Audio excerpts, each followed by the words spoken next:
Ambati silks Kanchipuram sorry store now in Vijayawada. Exclusive పట్టు saris, సల్వాస్ and lehengas.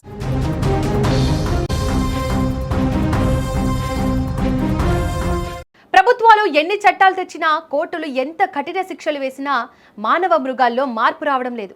ఏదో ఓ చోట ఆడపిల్లలపై అఘాయిత్యాలు జరుగుతూనే ఉన్నాయి. తాజాగా ఏపీలోని పల్నాడు జిల్లా మాచర్ల నియోజకవర్గంలో ఓ అటెండర్ మహిళపై సామూహిక అత్యాచారం స్థానికంగా కలకలం రేపుతోంది. మాచర్ల పట్టణంలోని నివాసం ఉంటూ ఓ చోట అటెండర్గా చిన్న పని చేసుకుంటూ కుటుంబాన్ని పోషించుకుంటోంది ఆ బాధితురాలు. కష్టాలను నమ్ముకొని బతికే ఆ ఆడబిడ్డపై కొందరు కామాంధులు కన్నేశారు. ఒంటరిగా ఉన్న సమయం చూసి కనీస జాలి దయ లేకుండా సామూహిక అత్యాచారానికి పాల్పడ్డారు. ఆ చీకట్లో ఆమె ఎంతగా వేడుకున్నా, నన్ను వదిలేయండి బాబు అని ఎంతగా అరిచినా ఆ రాక్షసుల గుండె కరగలేదు.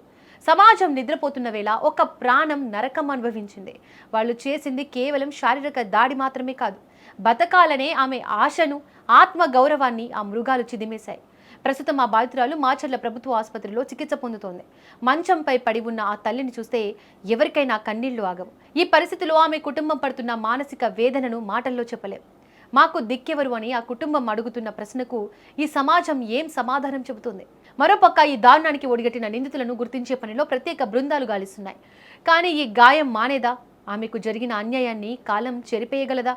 ఇది కేవలం మాచర్లలో జరిగిన ఒక నేరం మాత్రమే కాదు, మానవత్వం మీద జరిగిన దాడి, మన సిస్టమ్ మీద పడ్డ ఒక మచ్చ.